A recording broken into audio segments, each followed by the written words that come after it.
Et c'est un secteur en plein renouveau. La crise sanitaire avec ses difficultés d'approvisionnement a d'ailleurs amplifié la tendance. L'industrie textile reprend racine en France. On va tenter de mesurer le phénomène dans un instant avec vous. Olivier Samin, bonjour.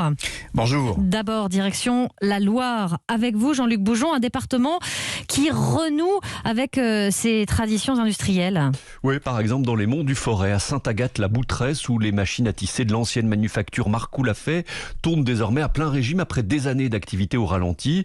En fait, tout a redémarré après la reprise en 2020 par deux associés, dont Arnaud de Bellabre, qui développe désormais le Made in France de qualité pour la grande distribution. Là aujourd'hui, avec le Covid, avec les difficultés d'approvisionnement, avec les coûts de transport, le souhait qu'on voit chez Kaby mais aussi chez d'autres, c'est vraiment de reproposer des articles qui sont produits localement. Donc vous avez la layette qui est produite ici, vous avez aussi des pulls qu'on va livrer chez Leclerc, chez Carrefour, et en fait on sent vraiment une vague de retour du Made in France, de la production locale.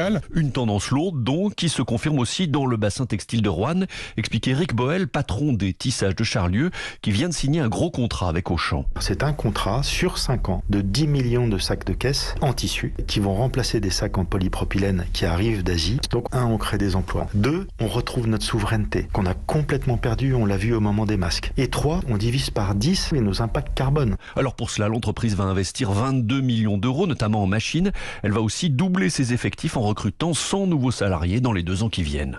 Olivier Samin, je me tourne vers vous. On entend le potentiel de la filière en matière d'emploi. On parlait là de ce département de la Loire. Est-ce que c'est un exemple isolé ou c'est une vraie tendance de fond ? Clairement, il y a une tendance. Vous ne le savez peut-être pas, mais depuis 2016, l'emploi dans l'industrie textile en France s'est remis à croître après une hécatombe qui a duré 10 ans. Au plus bas, c'était en 2015, on ne comptait plus que 58 000 emplois dans l'industrie textile en France. Aujourd'hui, on est un peu au-dessus de 62 000. La progression est lente, mais elle est bien là, tirée par l'innovation, par les commandes du secteur du luxe, mais aussi par le regain d'intérêt des consommateurs pour le Made in France. Alors il y a encore du chemin quand on sait que 97,5% du textile d'habillement acheté en France est du textile importé.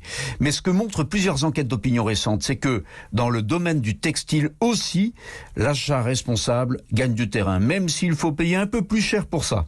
D'où les commandes qui commencent à être passées aux entreprises françaises par la grande distribution.